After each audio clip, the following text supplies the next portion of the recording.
Hello friends, तो आज हम एक्सप्लेन करने वाले हैं हाल ही में आई बेबी जॉन मूवी को। तो चलिए शुरू करते हैं। मूवी की शुरुआत कुछ लड़कियों से होती है जिन्हें बांध कर रखा गया था। कुछ गुंडे इन्हें दूसरी जगह पर शिफ्ट कर रहे होते हैं। तभी एक पुलिस ऑफिसर वहां पहुंचता है और उन सभी गुंडों को पकड़ लेता है। तभी पुलिस ऑफिसर के पास एक फोन कॉल आता है। कॉल करने वाला उन गुंडों का बॉस होता है।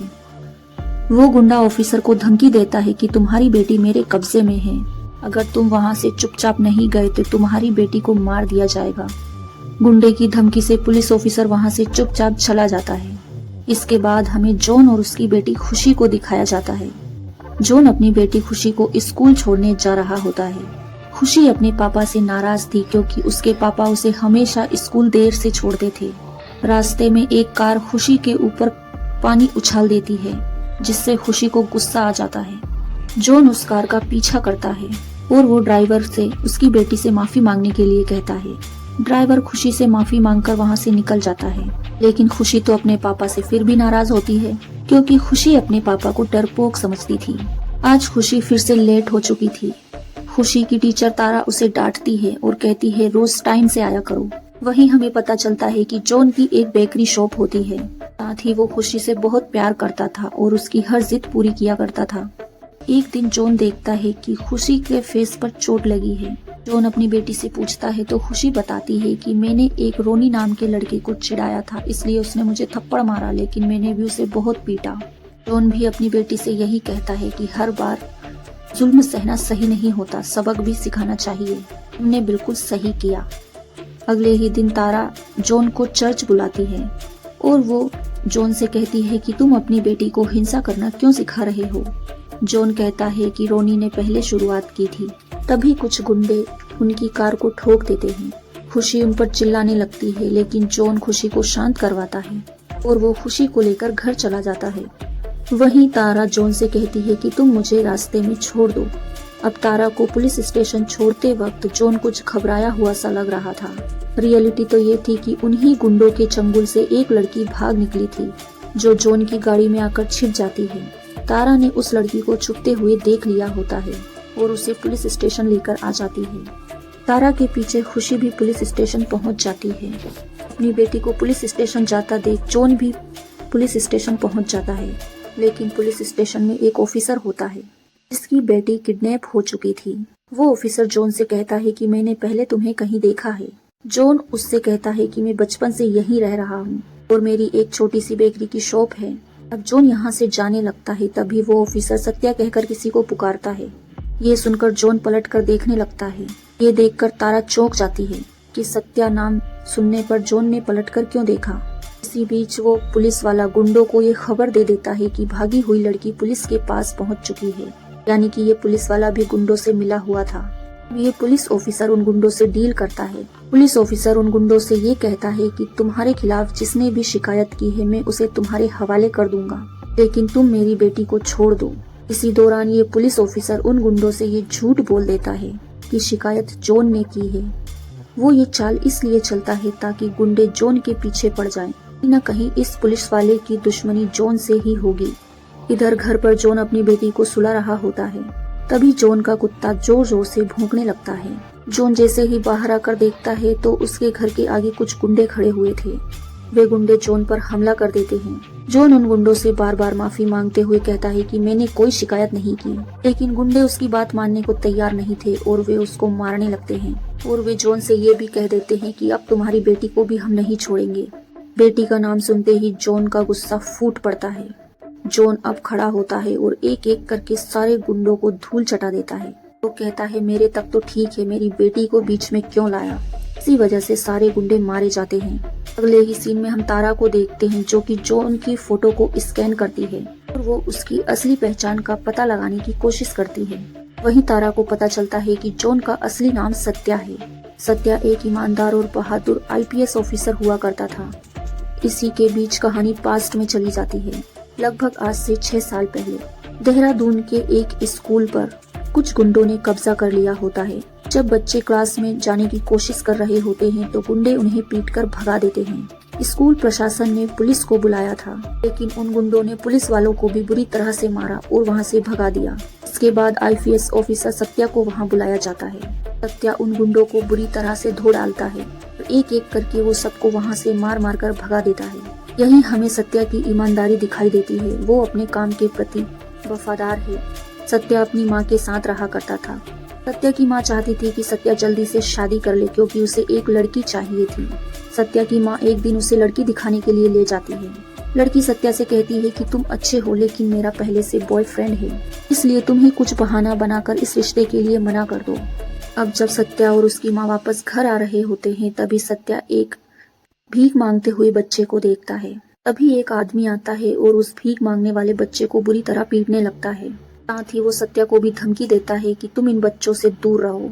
अब सत्या अपनी माँ को एक सुरक्षित स्थान पर छोड़कर वापस आता है और उन गुंडों को फिर से मारने लगता है और उसकी पूरी गैंग को बहुत बुरी तरह धो डालता है। इसके बाद सत्या उन गुंडों को हॉस्पिटल भी ले जाता है। वहाँ डॉक्टर मीरा सत्या पर गुस्सा करती है। वो सत्या से कहती है कि तुम्हें इस तरह से वायलेंस नहीं फैलाना चाहिए। यही सत्या डॉक्टर मीरा को बताता है कि ये लोग उन बच्चों के साथ कितना बुरा कर रहे थे। ये सब बातें सुनने के बाद मीरा को अपनी गलती स्वीकार करनी पड़ती है और वो सत्या से माफी मांगती है क्योंकि उसे इन सब के बारे में पता नहीं था। इसके बाद मीरा सत्या से पूछती है क्या तुम शादीशुदा हो या तुम्हारी कोई गर्लफ्रेंड है। सत्या मीरा से कहता है ऐसा कुछ नहीं है। मीरा ये सुनकर मुस्कुराती है और सत्या को शाम को मिलने के लिए बुलाती है। सत्या भी कहीं ना कहीं मीरा से इम्प्रेस हो गया था और उससे मिलने के लिए चला जाता है। अब सत्या और मीरा में बातचीत बढ़ने लगती है और धीरे धीरे ये एक दूसरे को पसंद करने लगते हैं। सत्या मीरा से अपनी माँ को मिलवाता है। सत्या की माँ मीरा को बहुत ज्यादा पसंद करती है। इसी बीच ये कहानी नाना नाम के एक ताकतवर गुंडे की तरफ मुड़ती है। नाना लड़कियों को किडनैप करके उनकी स्मगलिंग किया करता था। नाना का बेटा मंत्री बनना चाहता था और नाना अपने बेटे से इस चीज का वादा भी करता है। इसी बीच सत्या को एक महिला मिलती है जिसकी बेटी 3 दिन से गायब थी। सत्या उस महिला की हेल्प करने के लिए उसको भरोसा दिलाता है। जांच पड़ताल के बाद सत्या को पता चलता है कि उस महिला की लड़की को नाना ने किडनैप किया है। सत्या जब ढूंढने की कोशिश करता है तो उसे वो लड़की जंगल में एक गंभीर हालत में मिलती है। नाना के लोगों ने बाद में वहां आग लगा दी। उस लड़की के साथ बहुत ही गलत किया। इस वजह से लड़की की मौत हो जाती है। ये घटना सत्या को अंदर तक तोड़ के रख देती है। इसके बाद सत्या नाना के बेटे को पकड़ लेता है। नाना अपने बेटे को छुड़ाने के लिए राजनीति का इस्तेमाल भी करता है। सत्या यहाँ कानून के तरीके से नाना के बेटे को सजा दिलाने की कोशिश करता है, लेकिन कानून कमजोर पड़ रहा होता है तो सत्या अपने तरीके से नाना के बेटे को सजा देता है। अब नाना को सत्या के किए का पता चल जाता है तो नाना सत्या से बदला लेने की ठान लेता है। इसी बीच सत्या और मीरा की शादी हो जाती है। कुछ टाइम के बाद उन्हें एक प्यारी सी बेटी होती है जिसका नाम ये खुशी रखते हैं। इन लोगों की जिंदगी बहुत ही खुशहाल चल रही होती है। नाना के लोगों ने इनके घर पर हमला कर दिया। नाना ने मीरा और सत्या की माँ को मार डाला और साथ ही सत्या के घर में आग लगा दी। सत्या किसी तरह अपनी बेटी को बचाकर वहां से भाग निकलता है और अपनी पहचान बदलकर केरल के एक गांव में छुप जाता है। खुशी की सुरक्षा के लिए वो अपनी पुलिस की नौकरी छोड़ देता है। अब कहानी प्रेजेंट में आती है जहां तारा एक अंडरकवर एजेंट होती है। सत्या की पूरी स्टोरी जान जाती है। साथ ही वो सत्या से वादा करती है कि मैं खुशी को कुछ नहीं बताऊंगी। वहीं नाना को सत्या के बारे में पता चल जाता है कि सत्या कहाँ रह रहा है। नाना सत्या से कहता है कि मैं अपना बदला जरूर पूरा करूंगा। सत्या समझ जाता है कि उसे नाना से बदला लेने के लिए उसे फिर से सत्या बनना होगा। अब यहाँ पर बेबी जॉन सत्या बनकर पुलिस स्टेशन लौटता है। सबसे पहले वो उन लोगों को मारता है जिन्होंने उसके घर पर हमला किया और उसकी जिंदगी बर्बाद की। अब सत्या नाना के आदमियों को एक एक करके मार डालता है।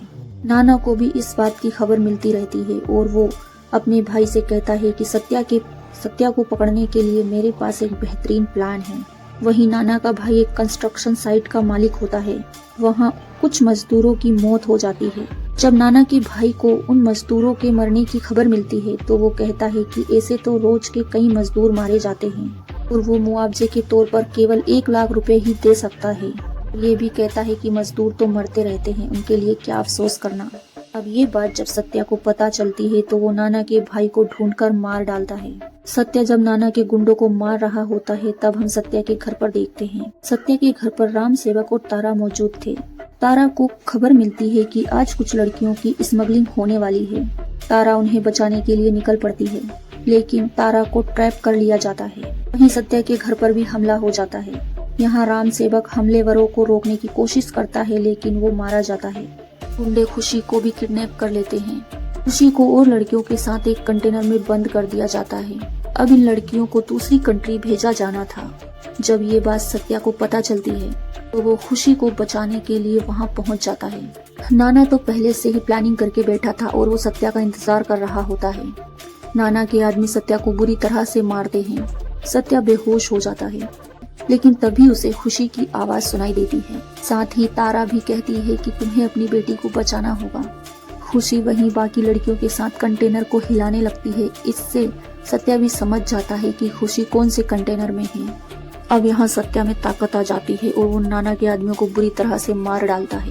इसके बाद सत्या अपनी बेटी को कंटेनर से बाहर निकालता है और बाकी सभी लड़कियों को बाहर निकाल लेता है। इसके बाद खुशी नाना से कहती है कि तुम मेरे पापा से माफी मांग लो, मेरे पापा तुम्हें माफ कर देंगे। वहीं नाना धमकी देता है कि अगर तुमने मुझे नहीं मारा तो मैं फिर से लौटकर तुम्हें और तुम्हारी बेटी को मार डालूंगा। ये सुनकर सत्या हंसता है और वहाँ से निकल जाता है। वहीं बाकी की लड़कियां नाना पर हमला करती है और उसे खत्म कर देती हैं। मूवी के अंत में हम सत्या और तारा को देख पाते हैं, जो कि दोनों ही अंडरकवर एजेंट होते हैं। वे एक मिशन के लिए निकलते हैं, जहां उन्हें एक और एजेंट ज्वाइन करता है, जिसका नाम भाईजान होता है। तीनों मिलकर अपने दुश्मनों को खत्म कर देते हैं। इसी के साथ ये मूवी यहीं खत्म होती है। मूवी कैसी लगी कमेंट्स में जरूर बताइए। Thanks for watching.